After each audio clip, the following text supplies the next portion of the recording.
Mi papá fue un hombre muy cariñoso. Se iba a veces varias semanas. Era muy triste no tenerlo ahí en la casa. Él se retiró en el 82. Encuentran un cáncer en el hígado. Y pues se le fue la oportunidad a mi papá y falleció el 11 de mayo del 92. Sí, la verdad es de que sientes que el cielo te aplasta.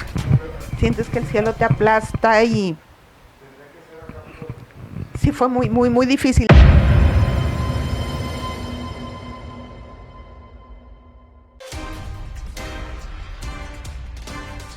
Oriundo de Villa Mainero, Tamaulipas, Manuel Guajardo Mejorado nació el 4 de enero de 1933. Durante su infancia, su gusto por la lucha libre nació cuando comenzó a ver las películas de la época de oro del cine de luchadores. Pero fue a la edad de 13 años cuando asistió por primera vez a una función, donde quedó impresionado por lo que se convirtió en un gran fanático del pancracio mexicano. Tanta era su pasión por la lucha libre que 3 años más tarde se unió a clases en Monterrey para comenzar los entrenamientos. Ahí se encontró con Chema López, un luchador local que era el encargado de enseñar a las nuevas promesas.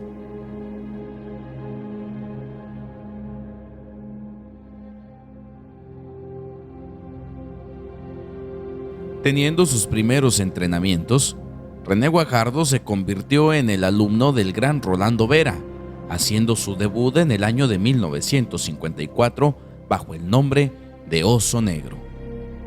Trabajando duramente, la determinación y sobre todo el apoyo de Rolando hicieron que el joven luchador emigrara a la Ciudad de México, obteniendo un lugar en la entonces empresa mexicana de lucha libre, debutando en la emblemática Arena Coliseo el 8 de octubre en contra de Mishima Ota.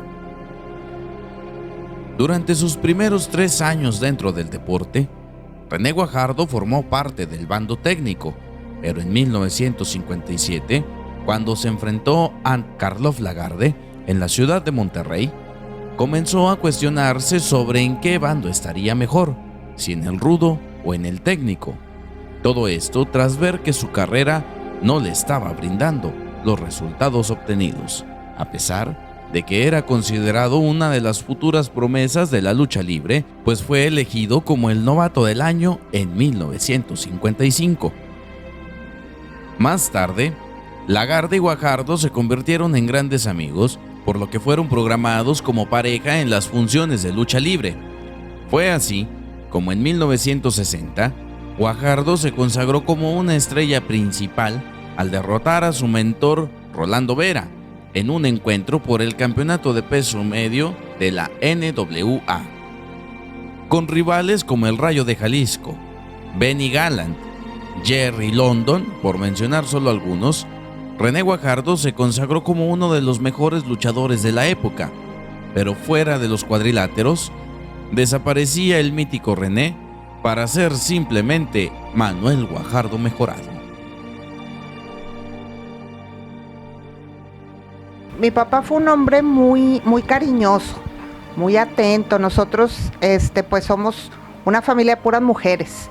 Entonces, pues él siempre muy cuidadoso de nosotros, un papá muy protector, demasiado protector, y pues éramos puras niñas. Entonces éramos puras niñas. 4 mujeres más mi mamá, entonces fue un papá al que consentimos también, se dejaba consentir, y él pues muy cariñoso con nosotros, muy juguetón, muy cariñoso y sobre todo muy sobreprotector. El Santo, Aníbal, Solitario, Ray Mendoza e incluso el Perro Aguayo fueron de los rivales más importantes en la trayectoria de René Guajardo. Dentro de sus grandes logros, destacan el coronarse como campeón mundial medio de la NWA, campeón nacional de parejas con Karloff Lagarde, campeón nacional medio, campeón mundial medio de la UWA, entre otros. Asimismo, se llevó a su vitrina las cabelleras del Chino Show, Black Shadow, Ray Mendoza, Felipe Hamlee, Jerry London, Halcón de Oro I, El Perro Aguayo y Frankenstein. Asimismo, perdió su cabellera a lo largo de su trayectoria ante El Santo, El Solitario, Ángel Blanco, Renato Torres, Gran Hamada, y en encuentros de parejas fue derrotado al lado de Katsuhisa Shibata, cayendo ante Ray Mendoza y Dorrell Dixon. Asimismo, ante Aníbal y Steve Wright, perdió al lado del Tigre colombiano primero. René Guajardo se consideraba una persona seria, respetuosa y sobre todo se mantuvo alejado de cualquier escándalo. Mira, mi papá era muy serio, muy serio. Yo creo que ahí mi mamá le enseñó mucho a ser cariñoso, a poder platicar con nosotros, todo eso porque al fin, puras mujeres, él sentía como que se le complicaba el platicar mucho con niñas, ¿no? Uh-huh. Entonces, yo creo que a mí mi mamá le enseñó mucho el tiempo que nos dedicaba, porque de pronto era, hija, vamos a tomarnos un café, o hacernos cariños, pero sus cariños era una llave, un golpe, un aventón, o sea, aunque fuéramos niñas, ¿no? Y esos eran sus cariños. Entonces, y sí, pero era muy serio. Sí, era muy serio, demasiado reservado, muy reservado. En la casa no se hablaba de lucha, jamás se hablaba de lucha, nunca hablaba él de sus compañeros. Muy reservado. Yo creo que afuera también era lo mismo, o sea, él no platicaba de la familia, y adentro de la casa pues también el trabajo se quedaba afuera. De un carácter un tanto fuerte, Guajardo se dedicó a su familia en cuerpo y alma. Yo recuerdo mucho en una temporada que de hecho teníamos vacaciones de escuela, y él se fue casi todo ese tiempo. Entonces venía de repente, pero a lo mejor 1 o 2 días a cambiar maleta y demás, y se volvía a ir. Entonces, sí era muy difícil porque pues mi mamá se quedaba sola con 4 hijas, mi mamá muy joven, y sí era muy difícil. Y a la hora que nos decía mi mamá, papi ya va a llegar, o ya llega al ratito, ya llega mañana, pues era, ya sabes, o sea, ponte la mejor ropita y el chongo bien estirado y el moño y demás para recibir a papi, porque era día de fiesta, sí, porque él llegaba. Yo por ahí tengo unos telegramas que él me mandaba, tengo 3 cumpleaños que él no estuvo, cumpleaños míos, y que él no estuvo, y me mandaba un telegrama. A una edad ya madura, en 1992, René Guajardo comenzó con problemas de salud que lo llevaron a mantenerse internado tras años de padecer de un dolor en las costillas que lamentablemente y para sorpresa de todos, resultó ser un cáncer en el hígado en el cual ya no se podía hacer nada más, siendo en el mes de febrero de ese mismo año cuando se detecta esta enfermedad. Pero en febrero del 92, él se empieza a sentir muy mal. Llega al hospital pidiendo que se le hiciera estudios completos, ¿no? Porque él se sentía muy cansado y le dolía mucho la cabeza, y eso no era normal en él. Okay. Entonces pide que le hagan muchos estudios, y cuando empiezan a hacer esos estudios, encuentran un cáncer en el hígado. Desgraciadamente ya muy avanzado, la única opción que teníamos era un trasplante. Desgraciadamente, pues hace 30 años, Edson, no había la cultura a la que se nos invita ahora a participar en cuanto a donación de órganos. Entonces era muy difícil encontrar un donador, porque aparte un donador de hígado tiene que tener muerte cerebral, entonces para poder hacer ese trasplante. Desgraciadamente hubo dos opciones, dos oportunidades, pero no, las familias no quisieron donar en ese momento y pues se le fue la oportunidad a mi papá y falleció el 11 de mayo del 92.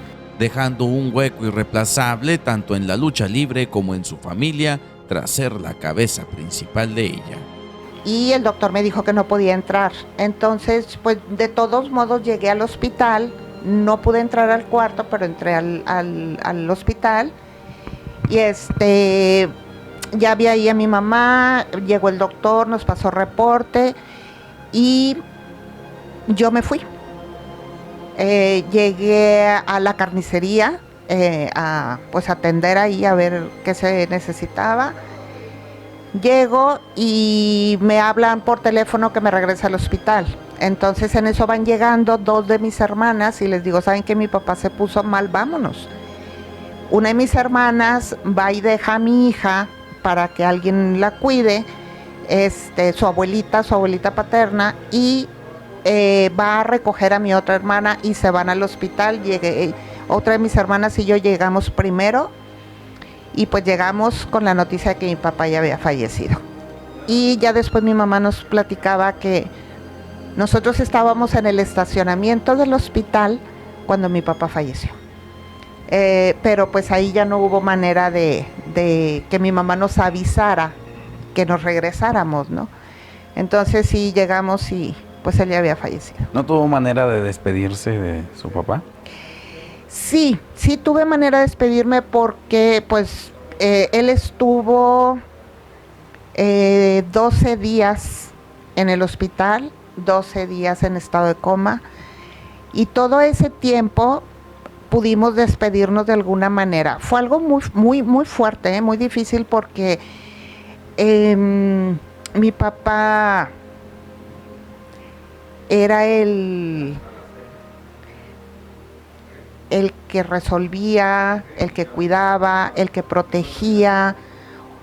Como mujeres, pues nuestro primer amor. Entonces fue algo muy difícil. Sí, la verdad es de que sientes que el cielo te aplasta. Sientes que el cielo te aplasta y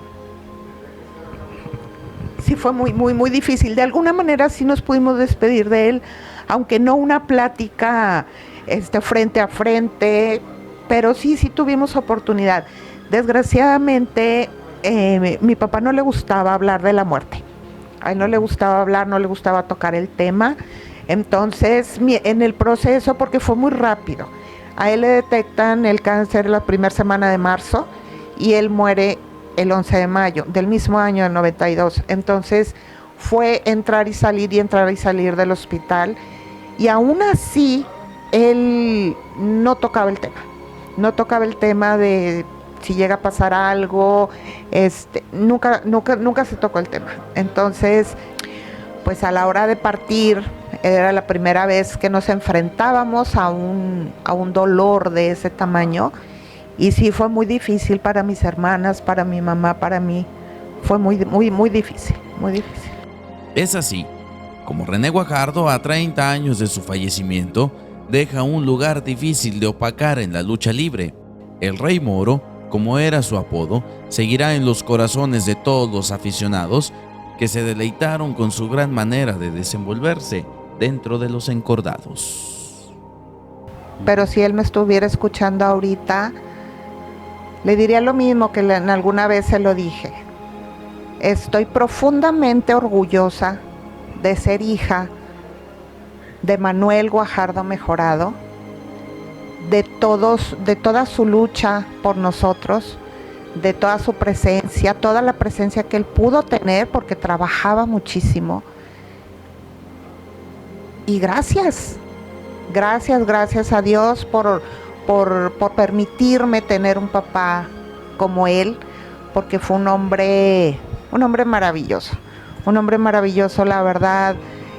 Independientemente del lugar que él pueda ocupar dentro de la lucha libre profesional, mi papá es una persona, o fue una persona, a la cual yo respeto su recuerdo, respeto todo lo que él me dejó, todo lo que él me enseñó.